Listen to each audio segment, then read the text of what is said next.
for intelligibility. That's not quite what I said. I said everything inferential. Yeah. By the way, are you Venus?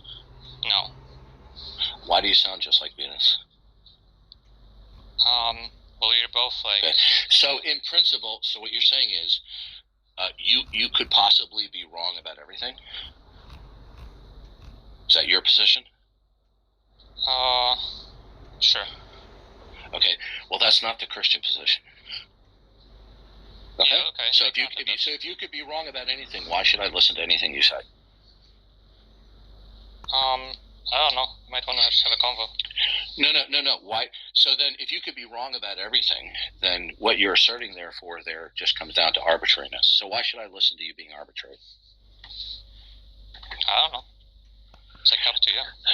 Okay. So are you going to accept arbitrary statements that I make? Depends on what they are. No. Are you going to accept any arbitrary statement? Yeah. Are you going to accept arbitrariness as a form of reasoning? No. Okay. And neither am I. Are all your declarations ultimately and fundamentally arbitrary? Let's say yes. Okay. So they're good. Then there's no point. Thank you for your time. You can go back to the audience. Okay. Thank you. See, this is the foolishness of unbelief. Okay, once you reject the God, everything you say is arbitrary, right? I mean, I'm sort of granting that because that wasn't... Is everything you say ultimately arbitrary? Sure, let's say yes. No. Don't give me this bullshit, okay? Don't give me this let's say yes. Is everything you say arbitrary? Oh, okay. Let's say no. Okay. What is your ultimate reference point that will ensure that not everything is arbitrary? The world. No, the world is an abstraction, sir. It's a mental unification of an array of particulars. Okay. An abstraction. Abstractions do not stand in causal relations. Is there a concrete, fundamental ultimate from which all things derive and depend as an ultimate reference point? Yeah, so the universe, because I take the universe to be... Okay, you're doing it. Listen to me. You're doing it again. You've just replaced the word the world with the universe. The universe, is the universe a concrete one or an abstract one, mentally collectivizing a set of concrete particulars? That's both. No, sir. No, okay, no. It's not both. Okay? Why not? Either it's a concrete one or it's not a concrete one. No, you believe that... See, listen, you know what? I've dealt with you before. You're a very dishonest human being, okay? Now, either something is a concrete one or it's not a concrete one. If it is a concrete one, right, then it's not going to be a concrete plurality, okay? Is the universe a concrete one? Is it? That's a separate issue, okay? We're not talking about God because you don't believe in God, right? Yeah, but you believe that God is a concrete universal, listen and I to me. believe the universe. You understand is I'm already agitated with you? Because I've dealt with you before. I know what a little lying little weasel you are. Now, we're talking about your view, right? Yeah, good. So in my view, the universe is a concrete universal. Overtalk me again and you're moved back to the audience, okay? Okay. Just I have no patience for people like you. I've dealt with you before. You're a dishonest piece of garbage. Okay? That's me. And I'm not going to treat you like Matt Slick. I'm going to treat you like Dawkins does it. Because you're a dishonest little weasel. And I'm going to expose you to yourself and to everybody else. Is the universe a concrete one or not a concrete one? It's a concrete universe. It's like both. I'm not hearing an answer to my question. You got 10 seconds to answer. Like reject the dichotomy. I'm not understanding that gobbledygook. Is the universe a concrete one? No. Okay. So the universe then is an abstract one, correct? No, it's a concrete universal. No, okay, listen to me. But God is a concrete universal. Listen to me. You got one more chance, you little weasel. Do you think I'm stupid? Yeah. Do you really think I'm stupid? Yeah, of course. Okay. All right. Goodbye. Goodbye. Okay. See? it didn't take long. This guy is a troll. Okay. Do you think, Darth? Maybe I misphrased that. Do you think, like, I suppose, abductive and is it inductive inferences can be wrong? Before we get to that, let me look. I've dealt with this guy before. He sounds just like Venus. Okay. Maybe he's Venus's little brother. Okay, whether he is Venus or not. I think he's worse than Venus, in my opinion. You know, I asked him when he first came out. I said, "Are you from Discord?" And he said, "I don't know. I don't speak to him normally." He's a little. See, this is what they do. They purposely try to stray onto semi-related rabbit trails. The guy's a scumbag. Okay. I don't talk to him normally. Yeah. If he said he's Sasha from Discord, I would have said, "Then we're not doing this." I asked him simply, "Is the universe a concrete one or not?" And then he said it was both. And then he tried to change the discussion onto my belief about God. I'm more than ready and willing to discuss about God being the one and the many. Okay? Yeah. Mm-hmm. Now, if he wants to say that the universe is a concrete one and the many at the same time, good luck defending that. Okay? Now, the fact of the matter is, he can't point to that there's a concrete one. The universe is a term that attempts to mentally and abstractly collectivize into a mental set an array of two or more concrete particulars. The unification takes place in the mind. Okay? Mm-hmm. Right? Now notice he talked about a concrete universal before I kicked this sorry little deceptive little rat out of here. Okay? Right? Well, what is it that is concrete and one about it, and how is it universally related to all the particulars? How does that work? You see, he's well practiced in being deceptive. Okay, this is what he's good at being evasive and deceptive. Okay, that's why it's important for Christian apologists to really stay focused and to be on the alert and on the ready when these people are engaging in being deceitful and evasive and prevaricating and obfuscating, which is what he was doing. Now, that's something. Yeah, real quick. That's something that you call so much quicker than me because I suppose I'm way too nice. But like once I realized that was Sasha from Discord and he hadn't been fully honest. If that was you, you would have said, "You know what? Piss off." Yeah. Whereas I'm like, I let the conversation continue. I know. Okay. Yeah. Well, you see, I don't want to say I've become jaded, but I've become more cognizant of what deceptive little scumbags that I'm dealing with. Okay. And you know what? You are nicer than I am. You are way nicer than I am. Okay. Now, I'm not trying to impugn myself, but I no longer have the patience to put up with these deceptive little weasels, and I don't get indignant. Yeah, okay, indignant or agitated or angry. Without cause. Without cause. Okay, I have a long history of dealing with these people, and it is not because they're saying things that I don't like or don't agree with. I have plenty of a long history of dealing with people. There are minorities. He knows the trickery, don't he? Who, in an adult and intelligent fashion, rigorously and vigorously disagree. And as long as you do it in a non-deceptive way, then we can have a prolonged discussion and debate like we had with the guy who was in here earlier. Right?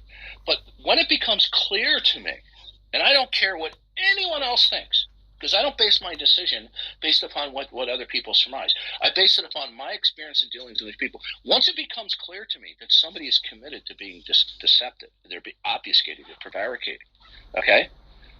Then no more Mr. Nice Guy, okay? And he was being deceptive, right? Mm-hmm. He early admitted he said that he could be wrong about everything, right? Yeah. So whatever he invokes or thinks about the universe, it's not necessarily true, right? But he was asserting it as though it was necessarily true, wasn't he? Mm-hmm. Right? So the point is this: is why? Well, if he talks about the universe, right, that's the final reference point, but that's not necessarily true, is it? No, obviously not. No, I mean he's a solipsist as well. So good. So once he admitted that he could be wrong about everything, have a nice day. Go away. keep your mouth shut. Sure. Go away. Yeah, that's right. That's like what Saitan does. That it's like, I'm not going to have a discussion with someone that literally is going to deny all facts. He just admitted that anything that he believes isn't necessarily true. Okay, fine. Go, have a nice day. Now, the reason why I took a different position from you, I think, is you're just simply talking about conceptually, okay? Mm-hmm. But in the Christian worldview, since we're operating from the Christian worldview, see, we must not relinquish thinking like a Christian, because they do not relinquish thinking like a non-Christian, right? So you cannot be wrong about everything that you believe. You cannot be. Why?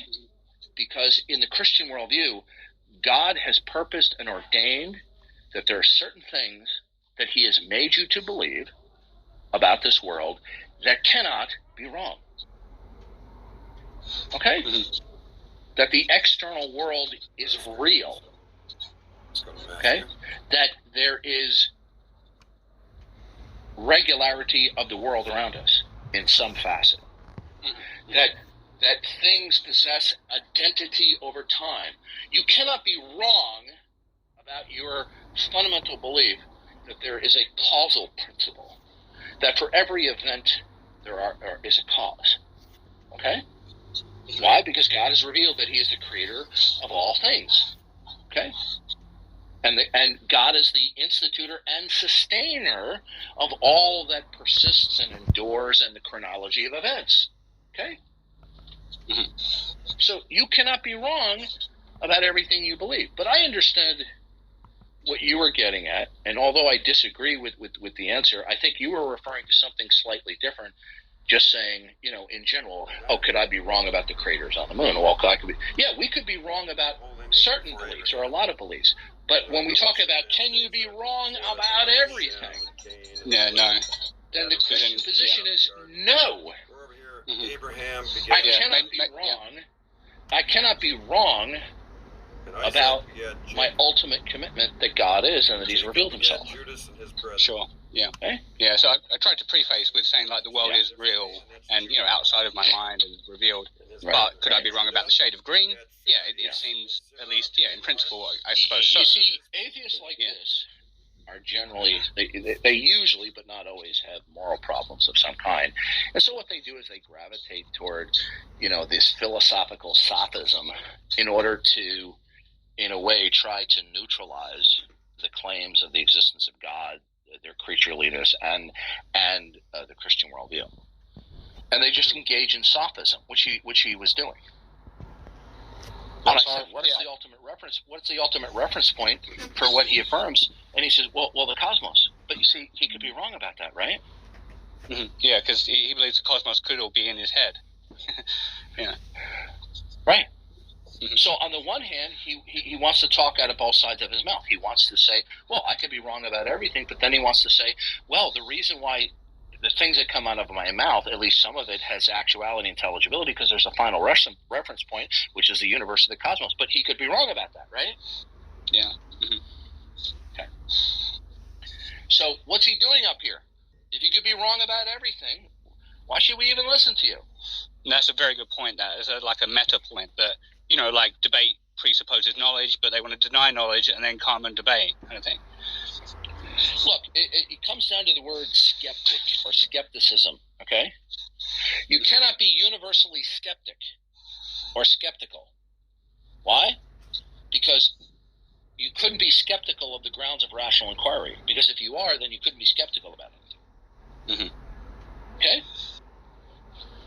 Mm-hmm. All right, let me invite a couple of people up here because I'm going to be in and out of the room because I'm going to have a busy day today because of my incredible popularity. That's tongue-in-cheek. I'm sorry to interrupt, but I'm back again if you want to continue our conversation from earlier today. Okay, well, I'm going to hand you off to Ya. I'm just going to be listening in, okay? And I'll try to hold my tongue and let him speak. And I apologize for interjecting there, Ya. That was fine. But that guy is such a known weasel, right? Mm-hmm. Yeah, I wouldn't I just had to put the kibosh on him because of what a deceptive little weasel he is. Yeah, I think it's just my niceness. Once, I realized there was a point where I thought, you know what, I could call this out and say, why are you lying to me? Why are you jumping in a room when you know I don't want to talk to you?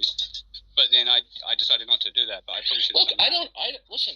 I don't expect you to get indignant the way I do. But what I would recommend to you that you be vigilant and you stay hyper focused and don't permit these people to be evasive and deceptive and engage in double talk. They need to be confronted with their deceptiveness. Okay? They will contradict themselves. They will operate under cognitive dissonance. They will be deceitful. They'll be deceptive. They'll obfuscate. They'll prevaricate. As long as it fulfills their purpose of stalemating the conversation, and thereby they achieve their purpose that they don't have to acknowledge any particular point that results in theological significance or references God as their creator. And this way, they continue to preserve their status, which they think is non-creatureliness. Okay? Everything that comes out of his mouth is based upon the idea that he's non-creaturely. Right? And therefore, but you see, he could be wrong about anything. He could be wrong about everything.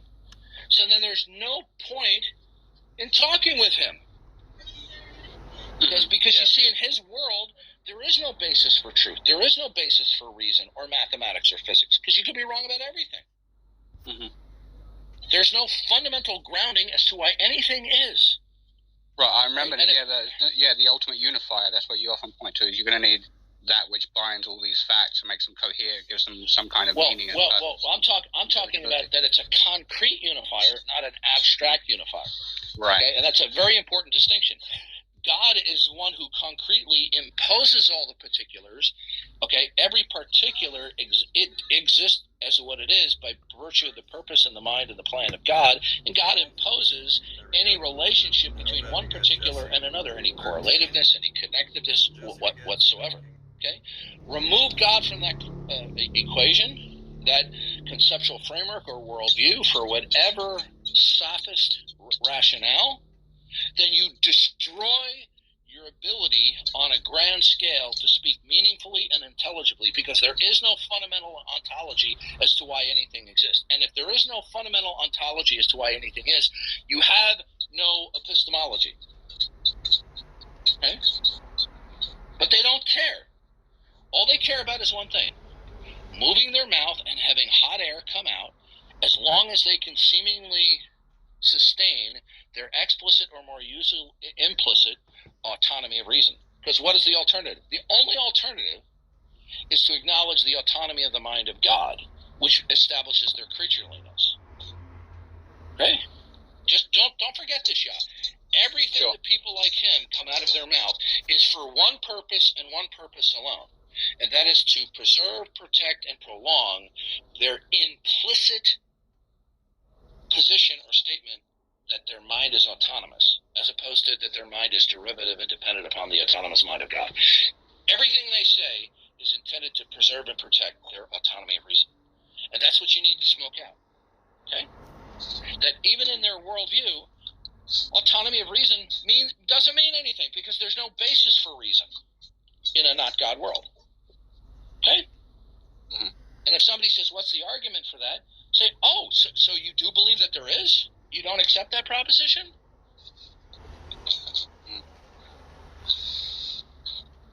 And you say, what's the basis for that? Because God has revealed it. What's the argument for that? Well, I'll go into in general creation, and you go over it, and it's always, what's the argument for that? What's the argument for that? Okay. So is there an infinite regress of argumentation? Okay. No, so once they say what's the argument for that, you realize that it's just now this is a mechanism that they're just using to prolong the debate. It's a stall and delay dodge tactic. Okay. Now there are certain instances where it's perfectly legitimate saying what's the rationale for that? What's the argument for that? Okay. In certain instances, but these people deploy this, right? Like you can say something that they don't want to accept, but they do accept its negation, and this is the response they'll give. You'll make a propositional statement, and rather than saying I don't accept it, they'll say I'm not seeing the relevance of that. Yeah, it's like an arm strike move. Yeah. Is that who that sounds like? Yeah. Okay. Look, once you start reading Bonson and Van Til, and then you look at what Van Til says, and you go back to the scriptures, and you're like, yeah, it's been here all along, and I haven't been persistently faithful to what God says about the mind of the unbeliever. That the mind of the unbeliever is not simply unconvinced. The mind of the unbeliever is in a state of rebellion, and everything that he thinks and he does, to one degree or another, is for the purposes of sustaining their autonomous mental state, as opposed to bowing down and acknowledging the autonomy of the mind of God. Okay? Once you come to that realization, okay? Now, it's one thing if somebody says, well, I've never heard about this Jesus. Oh, okay. So how do you know that he existed? How do you know that he rose again from the dead? Say, well, we're going to go back to the eyewitness testimony, just like we know anything in history through eyewitness testimony, okay? And even including some current observation of certain phenomena, okay? And we can go through the evidences. But for those who are not apt to believe, their objections are not sincere. They spring out of a heart of defiance toward God, right? Anyway, I'm going to pause. I'll let you and Theo take over. You guys are perfectly capable, but I understand why you said what you said. But I think that I think it's clear you cannot be wrong about everything. Okay, but I think what you were just taking was just a mere generalization. Could you be wrong that one of your sneakers is under your bed? Could you be wrong about how many? Yeah, we can be wrong about lots of things. The answer is, can we be wrong about everything? Everything. No. And the Christian, in order to be faithful to God's revelation, is no, we couldn't be wrong about everything. Okay? Mm-hmm. All right, I'll shut up and let you guys take over. Theo, welcome to the stage. Good to see you. Yeah, good to see you, Darth, and good to see you, Faith of Young, and Harold. Hey. Hey, Theo. So Theo, are you theistic or not theistic? I'm a Christian Baptist, hold to the Trinity. So okay. Yeah. So I wasn't sure what you and Darth were interacting upon then. Do you remember? Or? Like what do you mean? Like today or yesterday or a specific topic? Where if Darth had the time right now, what would you two be interacting? What would you be in total agreement, or is there a disagreement somewhere? Or yeah, we agree on a lot of things. We agree on a lot of things. I think one thing that we don't like, we have kind of like differing opinions on, is like theonomy, but that's something that's definitely worth looking into, and that's basically basing your laws on like Christianity. And so I'm more pro like a Christian state sort of thing. Yeah, I think that's interesting. Mm-hmm. But yeah, go ahead, Face of you. Sure. I suppose, do you have any questions about the Bible or anything like that? Is there anything that's on your mind? Any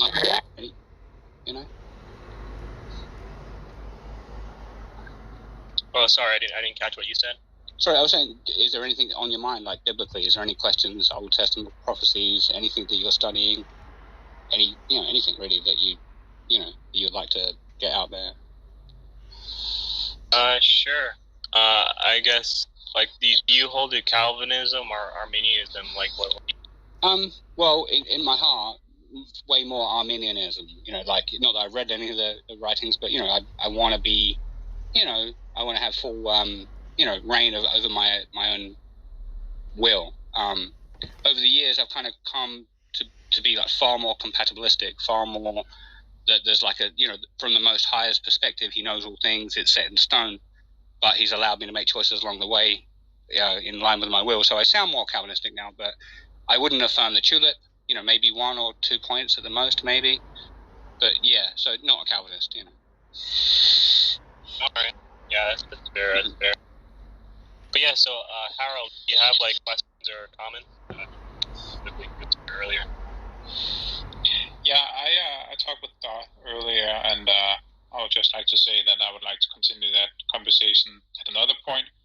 But I think he said that my position was not tenable, or it's not possible to not confirm or deny the existence of God. Or affirm, I think he used the word affirm. I don't know where you stand on that. So sorry, just to clarify. So Darth would say that your position is untenable because you're claiming neutrality. Is that right? Yeah, I think that's something along those lines. And I think normally he would just point that in claiming neutrality, you're already assuming of literally functioning in the world that all facts don't necessarily reference or depend upon God. So you're literally in a state of actual denial in everything you say, think, and do, but then you claim neutrality. Yeah, I think I was trying to make a point at that point that that it might be that everything depends on God, but I cannot see the reasons why, and I don't understand when I'm giving them. That's the reason. So I can't really say, yes, I do believe they all come from God, if you know what I mean. Yeah. I think so. I mean, something I do know that certain Christians like to run is that either all facts are indicative or dependent on God for their actuality and intelligibility, or not. So in other words, there isn't a particular one or two facts. Some might be more indicative, they might be better, more clear, but the idea being that if there was one fact that didn't depend upon God, then he wouldn't be God. Or does that make sense? It does make sense, and I was trying to make an analogy with a mathematical proof that maybe I know enough math to explain some things, but what I know in math it could mean that it entails a lot. It entails a lot more. You can prove a lot more with the math I already know, but I cannot get to that point. I'm not well versed in it. I cannot go through the proof, but it is entailed from. Even the math, though, you have to grant all the assumptions first, don't you? You have to just grant all these axioms and assumptions and I can't remember what they're called, but yeah. So it's just like saying if I assume X and then I reference X, then it's correct. It's really it's. I mean, it's a way of reasoning. It's basically logical. A equals A. One is one. Two ones make 2 times 1. But yeah, I mean, it's basically just using the tools that we were given just to come to sort of very basic, rudimentary truths there, Yeah, and well, it seems like you get what I mean now, and what I'm just trying to, the point I'm trying to get across is that it might be the case, but I can't reason my way to that point. I don't see how it connects, and I think it would be weird for me to say that it is the case. You tell me that it is entailed. If you follow the math to its conclusion, then you can prove it. But I cannot do it at this point. So would you say that I'm dishonest if I'm not affirming it then? Well, no, I wouldn't currently say you're dishonest right now, but I mean, I don't mean to straw man your position, but would you say that everything comes from nothing? So mathematically, we're sort of saying 0 equals infinity or something, or do you have a different? Is there something in the beginning that's just kind of fractionalized? Yeah, but before we go there, so Harold, you would affirm there is an actual state of affairs, right? Yeah, it seems like that for sure. Yeah, and so this actual state of affairs is either the God worldview. It is that God is above you, God is above me, and He is the reference points for all the facts that you invoke, or the actual state of affairs is that God is not above you, God is not above me, and there must be some other ultimate by which all these facts that you're invoking and that all these facts I'm invoking are referencing. You would accept that, right? Yeah, I think so. It's a bit new the way you phrase it. I haven't heard that too many times, so I'm trying to wrap my head around it. But just go ahead. Yeah. So essentially, you exist in an actual state of affairs. I exist in an actual state of affairs, and whenever you invoke facts, you say, okay, the sky is blue, the grass is green, there's an apple on the table, it needs to reference like a metaphysical ultimate, right? It needs to reference God essentially. And if you deny that, because God is defined as that which is ultimate, that all facts necessarily, like he's a necessary being, and all facts must reference God. And if all facts don't reference God, well then that isn't that violates the definition of who God is. Because if there's any fact that doesn't reference God, that means that it is autonomous. It is like self-existing, self-supporting. It has its like own qualities of deity in a way. But yeah, so all the facts, they need to reference God, otherwise that would violate the definition of who God is. And so yeah, so they all would need to reference him. So if you Can I go and you say, okay, I'm just quickly. in sure. Yeah, Face of Yah, he said that at this point he wouldn't characterize me as dishonest if I didn't like affirm what you just said. But right now I'm still not sure. Like I can't see the dots connecting as of yet. So, like, how do you recommend we go from here? Because maybe I'm just not getting it, or I'm not able to get it. I might not be as smart as you guys. Well, it's not like about, it's not just intelligence and all that. We all have our own underlying motivations, right? None of us are neutral. We're either trying to justify our darkness and our sin because our deeds are evil, or we're seeking that which is good, that which is holy, that which is pure. Seeking truth. So none of us are neutral. None of us come to this table innocently, just being like, hey, I'm going to look at all the facts on each side, and whatever is the most logical, that which I'm going to go for. If all humans on Earth, we were just like logic machine, all of us would be Christians. But the thing is and we would all be Christians. But the thing is that we have emotions, and we have a spiritual side as well, and we are rebellious against God, and we choose to do evil things. We choose to do bad things, and so from our moral standpoint, we engage in logic and reason, but it's from a moral bedrock, right? And morality is like the ground on which you use your intelligence or you use your logic. And so logic is a tool, intelligence is a tool. It can be used for good or evil, and there's a foundation upon which it's standing on. So with regards to facts, right? So there is an actual state of affairs. You are either invoking the facts that are around you with reference to God in the actual state of affairs, or you're saying in the actual state of affairs, when you invoke facts, you don't need to necessarily reference God. You're like, okay, I don't really need to do that. So if you're speaking from a worldview, the not-God worldview, where you say, hey, I can invoke facts without actually referencing God as the ultimate, the question is, okay, well, then what is it exactly that you're referencing? Like, what is it exactly that your facts are referencing as its metaphysical ultimate? Can you then try to can you tell me then what my answer should be then? Because I'm telling you, I don't connect the dots to that point. Like, I don't see how all facts they stem from God. I'm not sure how you phrase it, but how should I respond then instead? Sure. Well, like, I can't say I understand it yet. Sorry. Yeah, no problem. So do you think like facts need to reference anything, like any ultimate, like do they need an ultimate reference point?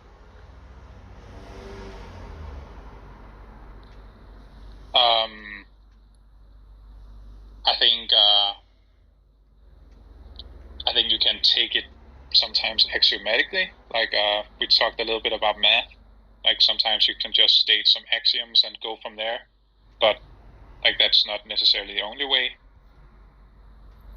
But you're probably talking about their ultimate and approximate reasons, right?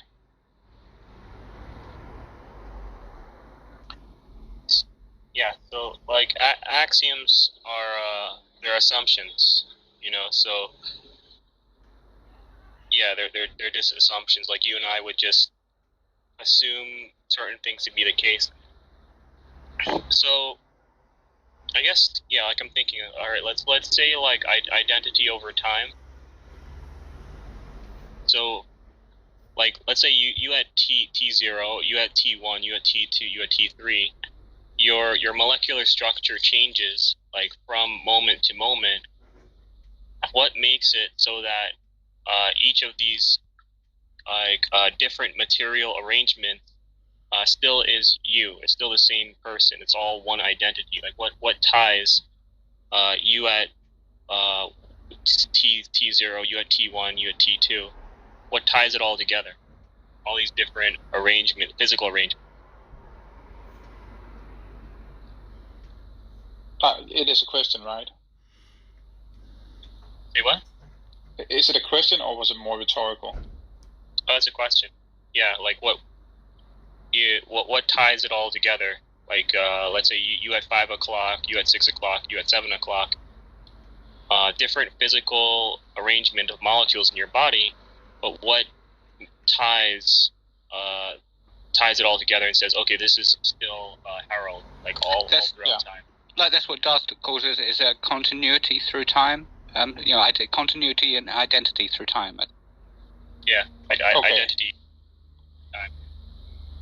I don't think I have an easy answer to it. I think you can approach it in multiple ways, and I think maybe like it depends on what you specifically mean by identity, but not to be like I'll try to answer as best as I can. I think that it's a concept that is not. I think it's a blurry concept. There are fuzzy lines when you talk about identity because it's not just a clean cut this thing or that thing, and I'm not really sure how to give you a proof or anything. I would say it's really hard to describe, but but we do recognize something that we call identity. I mean, it seems to me, just as an idea, that if, say, identity is being imposed, if a human being is imposing it, it's arbitrary, could be wrong. But if identity is being imposed by a maker who had a plan and a meaning for that being, then the identity is going to be, is going to be absolutely accurate. And if that being is revelatory and honest, like in the Christian worldview, then you're going to have grounds for continuity and identity through time. Yeah, I think the reason why I'm having trouble explaining it is because I study psychology, and there are multiple ways that we take what we take identity to mean. And if you guys are talking about it in a more philosophical sense, then I'm not sure if I can talk with substance, with any substance about it. I guess it would just be the things that make something itself. I know that sounds very kind of just mundane, but it's just going to be those characteristics and fundamentals and particulars, I guess, that are tied together that continue. I think. Yeah, go ahead.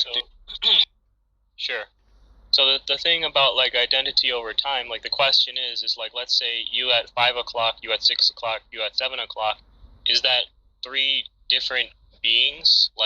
Let's say you rob someone at 5 o'clock, at 6 o'clock you're in the courtroom, and the courtroom says, hey, that's evil, you robbed somebody, and you're saying, oh, that wasn't me, that was Harold at 5 o'clock. Harold at 5 o'clock has a different molecular structure, so that they're not actually me, right? That's a completely different set of molecules. What are you saying? I robbed someone. I'm not the same molecular structure. So when we communicate with people, we are holding to that there's this cohesive, concrete unity among particulars, right? A concrete unity among the diversity, among all the sea of change, right? The sea of changing molecules and situations. There is something that is concrete that is tying together all these different physical states, right? The you at 5 o'clock, the you at 6 o'clock, the you at 7 o'clock, there's something concrete and real that is tying it all together. And, that would be the Christian God, right? The Christian God, he is He has aseity, which means he's singular, self-contained, and all of the diversity of particulars are all tied together within him. But once you or I try to deny the Christian God, now all we have is this sea of changing molecules, and for you to say that you have identity over time, you don't have anything to point to. You don't have anything concrete or real to point to. Like, you at 5 o'clock, you at 6 o'clock, you at 7 o'clock. Well, what is it that is this consistent, concrete thing that you can point to that says, oh, this is what ties together me at 5 o'clock, me at 6 o'clock, me at 7 o'clock? Like, do you point to a soul, or I don't even know if it's soul, but there needs to be something that is singular, right? Because if it is not singular, then it in and of itself would need something else that is even above it that would tie it together. So there needs to be something that is singular, that is tying together all of the diversity of particulars. It needs to be concrete and real. Otherwise, we're just talking about something that doesn't exist. You know? Yeah, I think I get what you mean, but would you say that there are some descriptions or concepts we use that is not like well defined, like take digestion, for example? If I am to ask you, where is digestion in a human body or your body, you can't really point anywhere to it, but that doesn't mean that it's not like a thing, it's not there, and like it's just hard to point out in a very clear way, but obviously it's there. I don't know if it clarifies anything, but so is identity over time, like, is that real, or is that just made up? It was more about, like, we talk about identity, and it could be that identity, yeah, it is there, but it's not so well defined. It's not as easy to just point to something. Like, you can't really point to a specific part in the digestive system to say that is where digestion is, like, right there, the specific place. Also with identity, you can't really, like, point at me someplace and say that is the identity. And yeah, not that it doesn't make sense to talk about it, but you're asking me a question that is pretty hard to explain in simple terms. Yeah. So, you know, in the Christian worldview, right? In the Christian worldview, we can ground identity over time, right? It's grounded in God, in God's aseity, which means he's singular, self-contained, from which all facts are derivative from. In the non-God worldview, you have nothing to point to ground identity over time, and without anything concrete or real being able to ground identity over time, you can't even assert that the very thoughts that you hold are rational, because in order for the thoughts that you hold to be rational, there would need to be something that is binding one mental state to the next, to the next, to the next, so that there's actually continuity between the various mental states in which you hold. Otherwise, all that you have is a sea of changing matter, a sea of changing states, state 1, state 2, state 3, but there is no necessity of an actual tie between all of these events. So another way to kind of think about it is you could think of like Post-it notes, where people make a drawing and an animation, where they usually have like the bouncing ball, or they have like stick figures running around the page. So what they do is they draw on one Post-it note, and then they go to the next Post-it note, and they draw like a small change, like a little bit farther. Maybe the ball's a little down to the left or down to the right, and then they go to the next sticky note and draw it in a slightly different position, and so on and such forth. And then, but if you look at all these Post-it notes individually, there is no actual concrete unity. There's nothing that's actually tying them all together. But if you go and you just go and flip through all of them, you kind of have this perception of, oh, look, the ball is bouncing and there's an animation going on. So there's like a perceived, like oh, I think that there's unity there. But that's not a concrete, because you could take those Post-it notes and ship them to all sorts of places all over the world. But so what we need is something that is not just apparent. It doesn't just look like it's unified, but that there's something that's actually tying together, these post-it notes, or tying together like our thoughts, our mental states. And with the post-it notes, like one could be like one mental state or another mental state or another mental state, right? But you'd want something concrete that actually ties them together. It's real.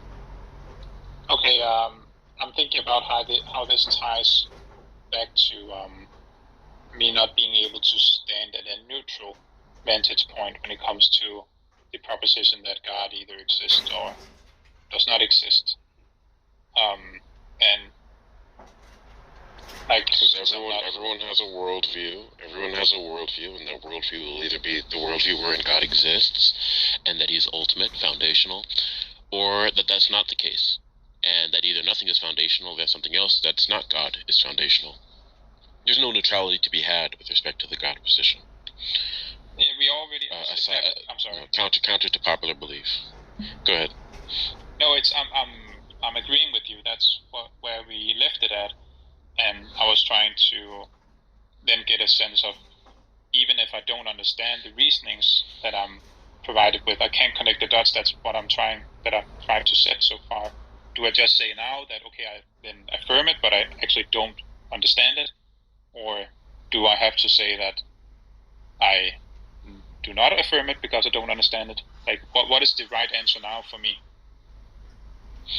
You mean about God's existence? Yeah, or at least it was something about all facts being dependent on God or not. Right. Yeah. So right now, if you're not in the position of God's existence, right, where you hold that God exists, then your position will be one of denial of God. Okay. That will be the position that you're in. That will be the position that you're committed to, due to your non-acceptance of God's existence. Okay. So what your position is right now is one of denial of God. Your position is that God does not exist. Okay. Now the questions that Theo and Face and I don't think I've heard Darth talk yet about it, but they were saying about identity over time, which is one of the many things that God secures that are crucial to intelligibility, that are crucial to even your own cognition and rational thought and sense perception. Okay, these things are crucial to those things, and if they did not exist, then you wouldn't have a basis by which these things could be. Right, your rational thought, your cognition, sense perception, things like science, they all depend upon identity over time, amongst many other things. Okay, and so your position of God's non-existence needs to be substantiated. If you ask Christians, if you ask theists to defend their God position, what's good for the goose is good for the gander. That is a position that also needs to be defended on the atheist side. They need to defend their non-God worldview. Is that something you're able to do right now, Harold? Maybe Face, yeah, and Theo can help me here. I'm saying that I'm confused with the reasoning, and I'm asking, should I then just accept it, or accept that God exists? Should you just accept that God exists? Yeah, even though I don't understand it, like you're trying to give me reasons, and I'm telling you I don't connect the dots. So would it be best for me to just say, okay, but yeah, it's right then? Would that be? So the Bible makes it. The Bible. Or, go ahead. No, go ahead. The Bible makes it clear that we have. The Bible makes it clear that everyone has sufficient revelation to know that God exists. Okay, so even aside from us giving you the deeper philosophical stuff, which is definitely useful in just completely demolishing the atheist position, everyone already has a sufficient knowledge of God, a sufficient level of revelation that God has given. That's what the book of Romans says in chapter 1, where it says that that which can be known about God, God has shown to them. I'm paraphrasing a little bit, but that's essentially what it says, right? That what can be known about God, his eternal attributes, God has shown it to them. He has made it clear to them. So everyone already has enough revelation of God to come to the conclusion that God exists. And at every point in your life, you have a decision to make as to whether or not you're going to submit yourself to God, submit yourself to the authority of Jesus, or that you're not going to do that. Now, we've shown conclusively that there is no grounds to be an atheist, that atheism is completely and utterly absurd and irrational on its own terms. which means that the only position that could be held to, if you're a rational person, would be the acceptance of God. That would be the only coherent position to hold to, because it's either the God worldview or the not God worldview.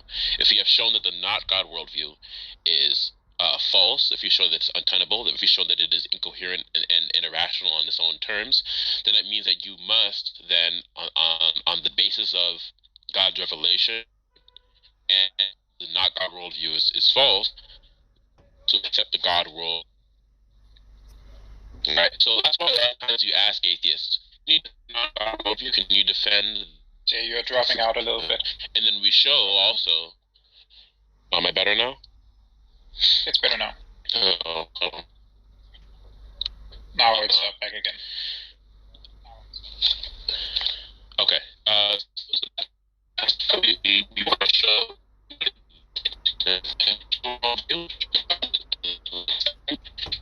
So,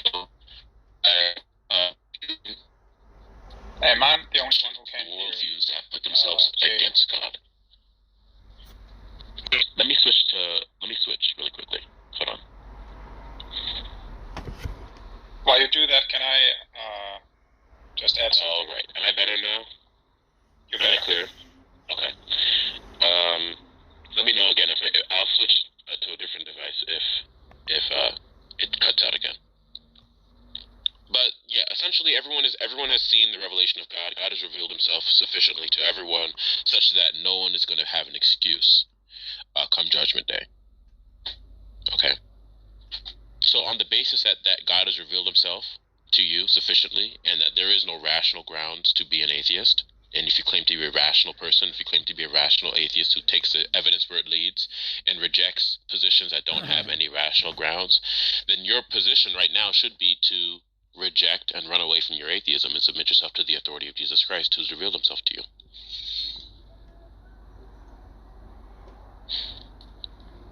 Okay. I'm not sure, Face of Yahweh theory, that you can help me out a little bit. I feel like we talk a little bit past each other, Jay. Not that I'm saying that anything you said was wrong. I'm going to get this straight. Are you asking, you don't understand the lines of reasoning that we're presenting, or that Theo and Face of Yahweh presented to you? You're asking, in spite of that, should you just accept that God exists? You're asking if that be an honest position for you to hold to? Is that what you're asking? It was something along the lines of me not really connecting the dots, but then does that mean that I then deny that God is real or all facts depend on him, or does it just mean that I'm confused? I don't get it, and then what is the two options for me? Do I then just jump ship and say that okay, God does exist, but I don't understand it, or do I then just say I'm just irrational, I don't get anything? I'm not entirely sure. Well, so the answer, the only conclusion that you should and can draw is that God exists. Okay, and the reason is because God has revealed himself to you sufficiently, and that is before any of us even showed you these lines of reasoning. Okay, from the moment you were a very small child, you had basic sense perception, basic reasoning, and basic cognition abilities. And that is derivative of God. And you had to decide then, and you have to decide now, whether or not that is from God, or whether or not you're going to live in autonomy and decide that your mind and collectively the minds of other men are what will decide what reality is and can be. Now, you've already made the decision that your mind, in conjunction with the other minds of creatures, are what the final, as Darth says, court of appeals as to what is, can be, and cannot be. You've decided that already, right? You've decided that in spite of the fact that it's not rational, you've decided that your mind is ultimate when it comes to how things are to be discerned, right? I don't think we got to that point. I'm sorry. No, that's what you've done. No, what you've done is decided that your mind is the final court of appeals as to what is, can be, and cannot be. This is the nature of reality. That's what you've decided. I was trying to say that I don't think we quite got there before you got in here, but I would describe it a little bit differently, in the sense that, like, I can't really say that I believe in something if I don't believe it, or if I cannot reason my way to something, I cannot say that it would be reasonable to hold that position. And I think Face of Yah said that I'm not like dishonest at this point. I'm just maybe confused. But you say something a little bit different, that not necessarily that I'm dishonest, but I understand the reasons, or well, I'm not quite sure what you're telling me. Because what I'm saying is that you've decided. What I'm saying is that there are two positions. There's a God position, where God is autonomous and everything else is derivative of God, or there's a position that you hold to where that's not the case, right? And your mind, along with the minds of other people, are that which is going to be the final court of appeals as to what is, can be, and cannot be. They're going to be the determining factor, right? Now, you're going to have to make a decision at every waking moment of your life as to which of the two are true, okay? And everyone has already made a decision as to that, right? Some people have decided that God is ultimate, that the Christian God is necessary for these things, and that the only way to salvation is through acceptance of Jesus Christ. And other people have chosen that their minds are autonomous. Okay, you're one of those. You're in that set of people who have made a decision. You have decided that your mind is autonomous, and by autonomous, we're saying that it exists. It's not dependent upon anything. Your mind is going to be like the end, the terminus, right? Your mind is a terminus as to what like is, it can be, cannot be. You decide what that is. Like it's going to be germane and native to you. It's not dependent or derivative upon God, right? Can I comment on that just to make sure that I understand you? Yeah, go ahead. Like, do you say that whenever I come to a conclusion that everything must I don't know, like it's not that I control whatever is real with my mind. It's just that I cannot really grasp anything but by my mind. And if I don't grasp what you're saying, how can I then make a determination of something being true or not true? I can't even make a determination that it's false, because true and not true is one thing, but then you also have false or not false, if you get what I'm saying. No, I'm not understanding what you're saying. All I'm saying when I say that you're making a decision about the autonomy of either your mind or God is that there's a in the Christian worldview, we have what is known as a creator-creation distinction, where God exists. God is ase. He's self-contained. He is non-derivative and non-dependent, non-contingent. Okay, and everything else derives from him. Okay, so what you have is a relationship where God is the source and creator of everything else, and everything else, of course, then by that definition depends upon him. And the flip side is that there is no singular ultimate concrete thing, but you have your own existence, and there is nothing that you derive or that or depend upon, right? You don't depend upon anything, you don't derive upon anything, metaphysically speaking, and you kind of just decide from your own mind how that works, right? You decide from your own mind how reality is to operate, and you're not dependent upon anything foundational or fundamental in reality. That's what we're saying when you say you're autonomous. Okay, well, I'm not. It's kind of new to me, this way of reasoning. So maybe I need to think it over for some time before I can come to any conclusion. I think that's fair, isn't it? Like sometimes it takes a little while to sink in. Yeah, have you? That's fine. Have you read the Bible before? I've read familiar it with the Christian worldview? Like once. Okay. All the way through. But then obviously sometimes have you read, it's just bits of it. Yeah, that's fine. I think what I would recommend for you to do is to read the Gospels, to read a lot of the New Testament, like a lot of the first few books of the New Testament, the Gospels, Acts, Romans, 1 Corinthians, Galatians, is really good as well. So I would advise you read those things to get if you haven't gotten like a full picture of what Christianity is, you'll really get it with the Gospels, because that is where Jesus comes down and he go ahead. Cool. Yeah, I mean, I've been a little bit held up for a moment, but like, for a little while there. But if the gentleman would be kind enough, if he would want to, it's up to him. If he could read Isaiah 53, like maybe to us, like, if he's okay with it. If not to himself, but if you could read it to us now, that it's really pertinent to the topic. The entire, it's only like 12 verses. It's really not that long, Me or Jay? And I quite like the NIV rendering. I mean, any rendering's good, but the NIV, I think, at least on this chapter, is quite good. But yeah.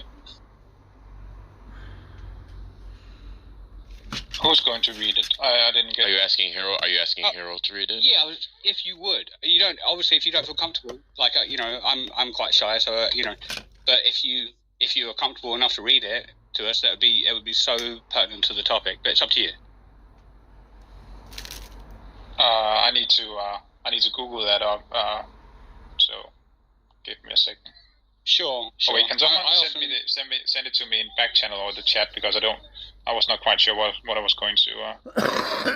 It's you might be able to find it online. I often go to Blue Letter Bible, so just Blue Letter Bible. Then I type like Isaiah 53 or ISA 53, ISA 53, and yeah, maybe click on NIV because it's a quite modern rendering.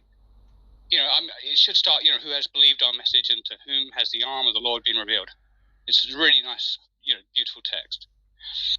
Yeah, I pinned it to the top, and yeah, the NIV is good for some things, but in certain areas in the Bible, I'll definitely avoid the NIV because. Sure, yeah, I just think there's a couple problems with the. I think Isaiah 53 is nice for the NIV. Definitely no. Yeah. No.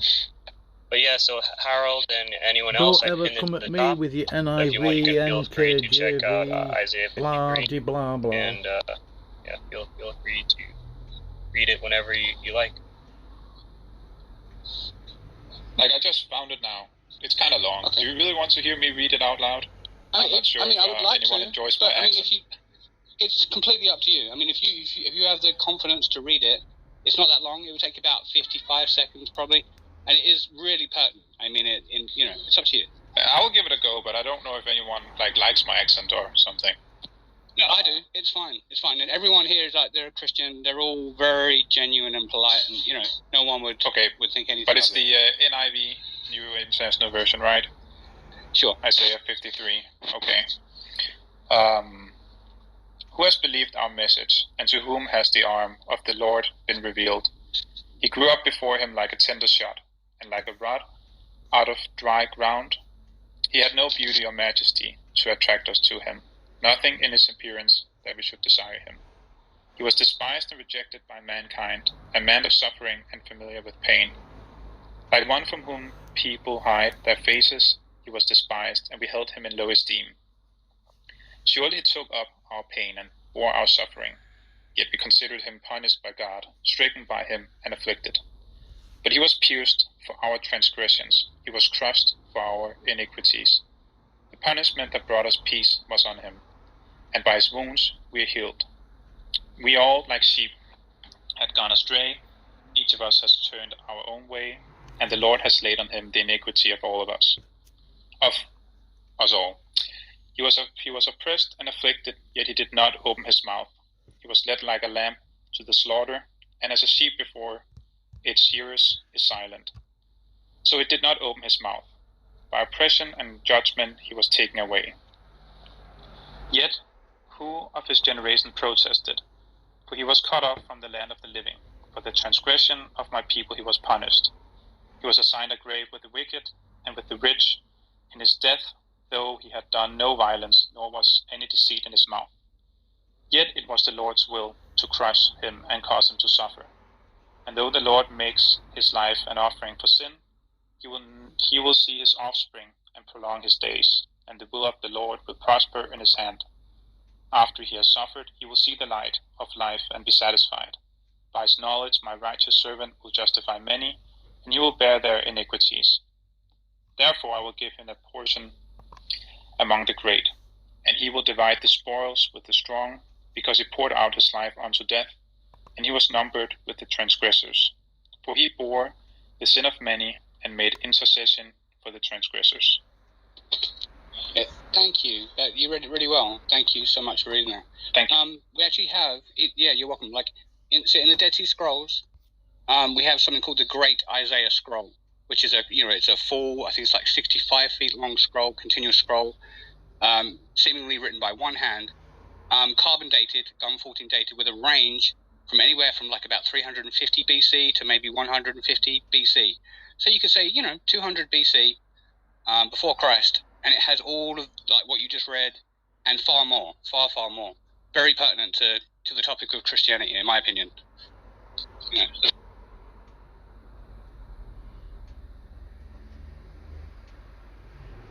Yep. Yeah, it's a nice passage. Mm-hmm.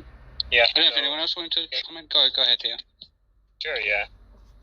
So Harold, like, when do you believe that passage was written? Like, do you think this was like after Christ's incarnation, that he walked the earth, or like before? Like, when do you think this was written? Well, didn't just Face of Yah say that? Or did I miss something? Yeah, he did say it. But yeah, I mean, yeah, that's kind of obvious. So anyway, so who do you think this is talking about? Right? It says that he was, he was, what do you call it? By his stripes we were healed. He is a man of sorrow. He was bruised for our iniquities. I guess the NIV says pierced, but in KJV it says bruised. And it says the chastisement for our peace was upon him, and by his stripes we are healed. So I guess who do you believe like this passage is talking about? I must admit that I used too much of my cognition to just make sure that I've read it correctly out loud. So maybe I will get more out of it if you tell me what people have thought it to mean, and I'll listen. Is there no one comes to mind? There's nothing that just even if you're having trouble, because it's not your English is not your primary language. Even if it's a little difficult putting it all together, because you're reading and you're having to process what you're reading, surely there must have been a few things there that stood out that you just kind of thought, like this seems to remind me of someone or something, some kind of event, surely. Yeah, well, my first guess would be Jesus. But that's reasonable. I think that's very, very reasonable. Yeah. He ticks just about every box. I mean, there might be one or two things that are, have a semi question mark over them, but for the most part, he ticks the entirety of it. And which, if you think maybe someone could tick one or two boxes, it might be unlikely, but it could happen. Maybe 1 in 100, 1 in 200, who knows, 1 in 1,000. But to tick every single box, which is quite, like you say, it's quite a long passage, would be extremely unlikely. And I'm not saying it's true because of the unlikely event that it. I'm just saying that it would be unreasonable to kind of apply this to someone other than Christ, I think,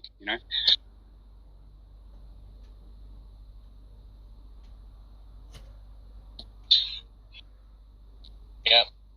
So, yeah, I mean, I think it's pretty clear that it's talking about Christ.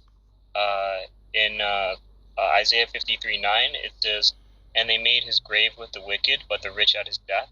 Right. So who is the wicked? He had a thief on his left, a thief on his right, but he was buried in a rich man's tomb. It says because he had done no violence, nor there was any deceit in his mouth. So Jesus was innocent. There wasn't a cause for him to be crucified. It says that in verse 6, it says, "All we like sheep have gone astray. We have turned everyone to his own way, and the Lord has the iniquity of us all." So God laid on Jesus, your sins and my sins. Or he bears our sins. It says that by his stripes we are healed. So basically, there are multiple kind of specific prophecies in this passage that were fulfilled in the coming of Christ. In all throughout the Tanakh, all throughout the Old Testament, God is promising the Jews that there will be a Messiah, a Savior, Emmanuel, God with us. And Isaiah 53 is one of these prophecies, and you can also check out Psalm 22, which Jesus quotes when he's on the cross. He says, my God, why have you forsaken me?" which is the first line of that psalm.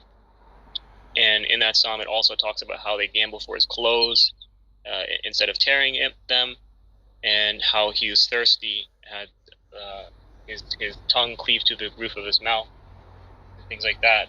But yeah, so focusing on Isaiah 53, like it is very interesting to see that this was this is a prophecy with multiple specific statements that was written before Christ ever came, and it was fulfilled when Christ did come. And this is one of many prophecies. So I guess, like, what are your thoughts on that, Harold? Well, after we talked a little bit about it, I do remember that I came across this, like, when I read it, but also it has been talked about. But yeah, I had to think about it in how it was in Danish instead of English. But just a little bit background. Half of my family is Christians and the other half is Muslims. So it's like both sides tell me there's predictions, and like when they show me it seems like it. But also it seems like one half thinks the one side is right and the other is wrong, and vice versa. So it leaves me kind of in the middle. Not that I don't believe in it, but obviously I don't believe in it, but I don't believe in it in the same way they do. So I'm just standing a little bit outside. Yeah, that's fair. So I guess one thing to consider with that is that the Christian God, right, God in the Bible, he is always truth revealing, right? He cannot lie, whereas the Muslim God can lie. And if you have a very powerful, super powerful spiritual entity that can lie to you in every way, you end up with Descartes' demon, right? So Descartes' demon is the very powerful spiritual entity that can reveal to you false information, so you'd never know if what you're looking at is what you're actually looking at, or if what you're touching is actually what you're touching. All of reality would not be certain. It could be just like a gigantic cosmic trick or whatnot. But yeah, so that is one issue there. But so here's another thought. So you're saying about like kind of like reasoning. You're saying, okay, well, I need to kind of like reason to God or whatnot. So do you believe that you have certain knowledge? Like, is there anything that you know beyond a shadow of a doubt for certain? Like, you believe you have certain knowledge? I don't know if reasons, like to reason your way to somewhere. No, I need to start again. I just need to make sure that I understand something at least sufficiently to know that the last steps that takes you to get there is like you can be quite reasonably sure that it will still go that way, like going up a staircase. Like if you already walked all the way up and you just need one more step, I know that I just need one more step to be there. And if I get some reasons that could bring me to God, and I just need a couple of more steps, then I would probably say that I understand it. If you know what I'm saying. Yeah, I get what you're saying. Like I don't need to shake his hand necessarily. That's not a criteria for me. Okay. So but what was your question again? Yeah. Do you believe you have certain knowledge, like something you know beyond a shadow of a doubt? I think there's maybe two things. One is more serious, and the other one is a little bit more flippant. But I find it reasonable to say that I cannot be confused about the fact that I am experiencing something. Like there is a feeling of me being or existing, so I can't really be wrong about that. If you follow me. Well, so So would that be like an axiom, like something that you, like a base level axiom, so it would be like an assumption, something that you take to be true without external verification?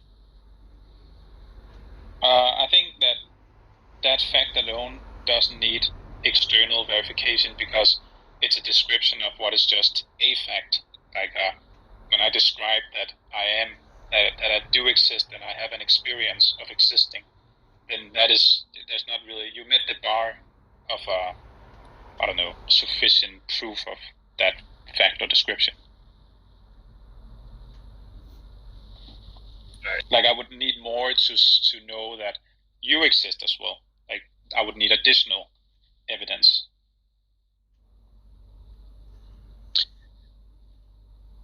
So I guess like the facts of your experience, they have to be like within a context, right? It's like, okay, I'm experiencing something, but what is it that provides like for your experience or for my experience? Like, you know, are you just a brain in the vat and there is a bunch of wires attached to that brain and there's a supercomputer feeding you this set of information? You know, are you in are you in the actual state of affairs in which it's Descartes' demon, right, the lying God that feeds you all this information, or are we in the actual state of affairs where the Christian God is always truth revealing, and he reveals to you that your sense perception is basically reliable? So God would reveal to you that, like, hey, there's an apple on the table, the apple is real, or reveal to you, hey, that person is real. So there has to be like an external source that is validating your sense perception, like you're perceiving like the apple or perceiving the car. There has to be an external source that's validating it. Yeah. Because oh, yeah, go ahead.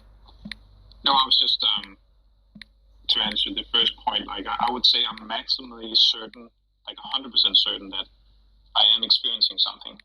And your next question was that experience takes place within a context.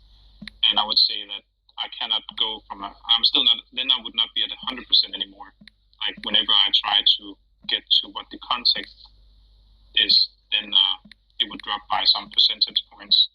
And at some other areas it would drop like massively, but other areas it would still stay high. Okay. But would you agree with me that I can be like 100% sure that there is an experience, but I cannot be 100% sure about the context of which that experience takes place? I believe that you are sure about your experience due to the revelation of God. Like the Christian God operates in both general and special revelation. So God has revealed to you that the apple on the table is actual, and since God has revealed that to you, you know that for certain because God is omniscient, he knows everything, he's omnipotent, he's all-powerful, and he desires a relationship with you and has established that relationship with you. So when you look at the apple on the table or the person crossing the street, you know that they're real because God has revealed to you that they are real, and so you know that for certain, beyond a shadow of a doubt, because God's revelation is certain. And you know, God also has written his law in your heart, so you know to love God, to love your neighbor as yourself. And we do things like worship rocks or cows or go to false man-made religions, then we know that we're being unfaithful to our good and heavenly Father, our good heavenly Creator. Now, so this is like certain knowledge, and like God is the source. Now, if we deny that God is the source of that certain knowledge, like for you or for me, then we don't have any grounds to say that we possess certain knowledge, right? There's no grounds for me to say that I know that my sense experience is accurate or reflects the actual state of affairs. But just before you move on, because I don't want to just dismiss everything you say, because I think it's I would like to move on to that point as well, because that's where it gets more interesting than just staying with the fact that, like you asked me, can I be certain about anything? And I said there's two things I can be certain of, and I only told you one of them. And at least for that thing, a sense of, do you agree with me that I can be certain of the fact that I do experience something? That it cannot be possible that I'm wrong about that. I'm not denying that God, or if you come from the worldview where God exists, that you can also be certain of it. But I'm saying, without coming from that worldview, how could it be impossible or not true that I'm experiencing something? Are you following me, or am I talking nonsense now? Yeah, I get what you're saying. So, in the actual state of affairs, in the Christian worldview, you are certain about experience due to God's revelation. Right? God's revelation grants you certain knowledge. Now, in the denial of the actual state of affairs or the Christian worldview, so that would be the non-God worldview.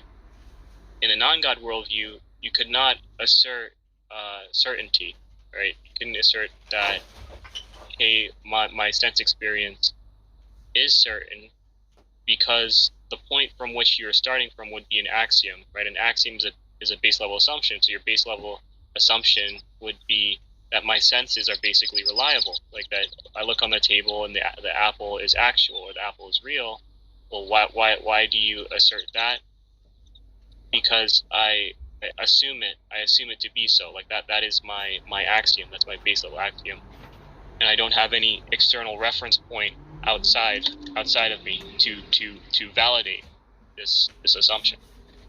Okay, I don't want to get bogged down on this point, so I'll just try to point out what I mean one more time, and we can just leave it at that. But what I'm saying is that I'm certain that there is experience, but I'm 100% certain of that fact. But I'm not 100% certain about what I am experiencing. Like, perception can be like not one-to-one to reality. Like I'm not 100% certain of what I'm experiencing is true at all times. But just the fact that I am experiencing, I take that to be certain, and it cannot be otherwise. And when you talk about that, we have sense perception of like an apple, you see that you can be 100% certain that you are seeing it under the worldview with God, but I haven't gone to that point, and I would like to talk about that scenario, but I was still talking about just experiencing. So I don't know if you want to comment on that, or we should just move on from that point. Sure. So I guess my question would be, well, what is the foundation of that certainty? Is the foundation an axiom, or is the foundation God's revelation?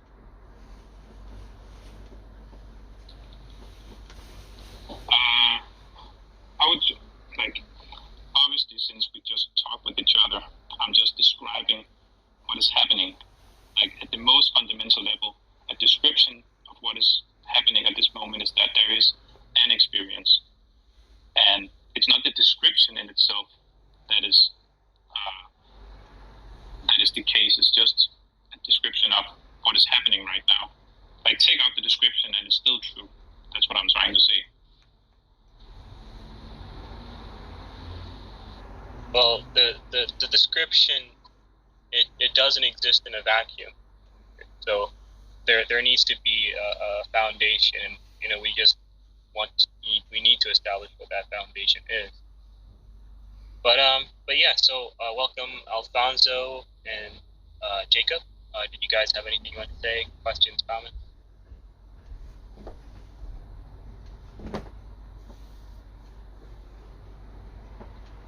Okay, nothing currently. But yeah, if we're moving on to other people, which I would be glad to like step down, I would just say thank you for the conversation, and it was very pleasant. Oh yeah.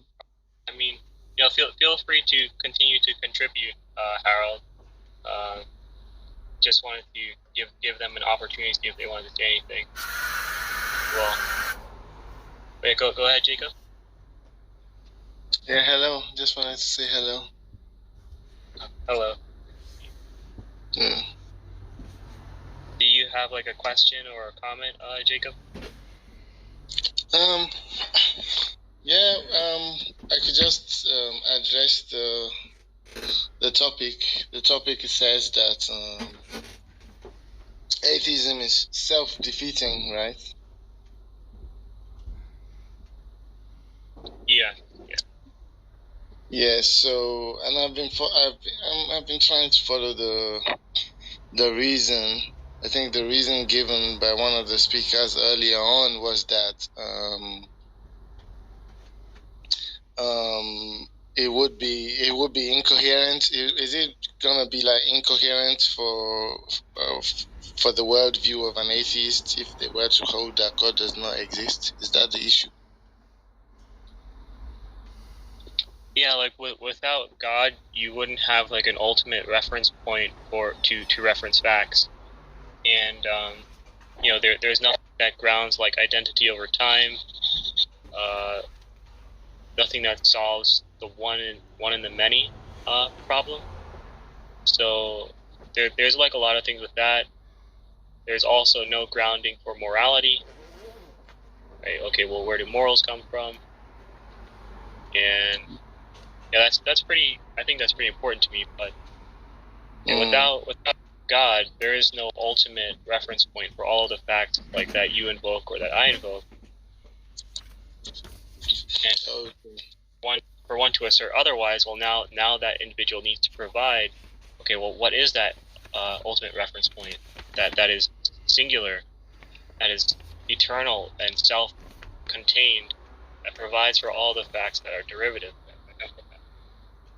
But I thought, since this is, in philosophy, it's, if you look at many topics, there's usually not like one kind of view that actually wins out conclusively against others. Views can be strongly held, but it's very difficult to actually say that they actually have been proven something, because they just, for example, you can't actually really rule out an infinite regress of causes, for example.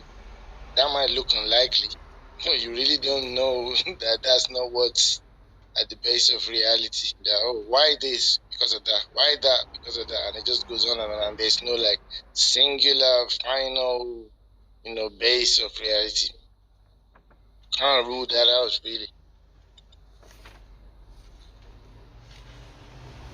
I'm not saying that I know for sure that an infinite regress can exist or anything like that, but it's like you can't rule that out. You can just say, this looks unlikely, this looks implausible, but to actually say that anyone on earth knows what the ultimate